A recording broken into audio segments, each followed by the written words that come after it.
শরীরে যে কোনো স্থানে টিউমারের জন্য এই মেডিসিনটা অত্যন্ত গুরুত্বপূর্ণ। এটি হলো এলকিরাফ্লোর 12x। এই মেডিসিনটা যদি 7 থেকে 11 দিন খাওয়া যায়, ইনশাআল্লাহ তাআলা বিনা অপারেশনে শরীরের যে কোনো স্থানের শক্ত টিউমার, ব্যথা যুক্ত বা ব্যথামুক্ত টিউমার ইনশাআল্লাহ তাআলা দূর হয়ে যাবে। আসসালামু আলাইকুম ওয়া রাহমাতুল্লাহি ওয়া বারাকাতুহু।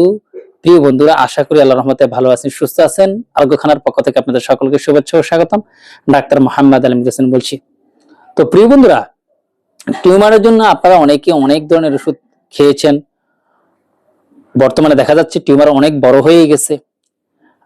বিশেষ করে জরায়ু টিউমার বা সিস্ট জাতীয় টিউমার, বা দেখা যাচ্ছে ব্রেস্ট টিউমার হয়, ব্রেনে টিউমার হয়, বিভিন্ন স্থানে শক্ত জাতীয় টিউমার, বিভিন্ন ধরনের টিউমার যাদের হয়ে গেছে, সমস্যায় রয়েছেন, কোনো উপযুক্ত চিকিৎসা পাচ্ছেন না, অপারেশন করতে হবে, তাদের উদ্দেশ্যে আজকে আমি একটা মেডিসিনের কথা বলবো।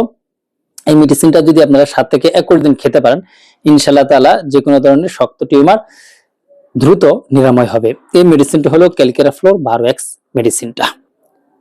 বিভিন্ন স্থানের টিউমারের ক্ষেত্রে ভালো কাজ করে থাকে, শক্ত জাতীয় টিউমারের ক্ষেত্রে খুব ভালো কাজ করে থাকে।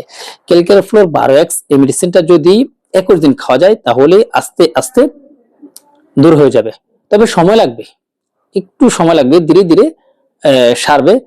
অবশ্যই ওষুধটি গ্রহণ করার পূর্বে একজন উপযুক্ত রেজিস্টার্ড ডাক্তারের সাথে যদি পরামর্শ করে আপনি গ্রহণ করতে পারেন, আশা করি অনেক অনেক উপকৃত হবেন। তো এই মেডিসিনটা হলো ক্যালকেরাফ্লোর 12x।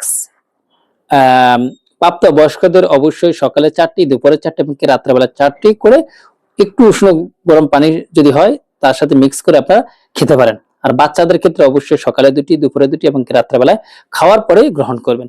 আশা করি ইনশাআল্লাহ তাআলা আপনারা যে কোনো পদের টিউমার দূর করতে অবার্থ হিসাবে কাজ করবে। অবশ্যই ওষুধটি গ্রহণ করার পূর্বে একজন রেজিস্টার্ড ডাক্তারের সাথে পরামর্শ করে যদি গ্রহণ করতে পারেন, সবচেয়ে ভালো হয়।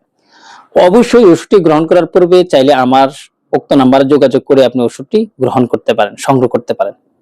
তো আজকে এই পর্যন্ত। আগামীতে অন্য কোনো বিষয় নিয়ে, স্বাস্থ্য সংক্রান্ত বিষয় নিয়ে আলোচনা করব।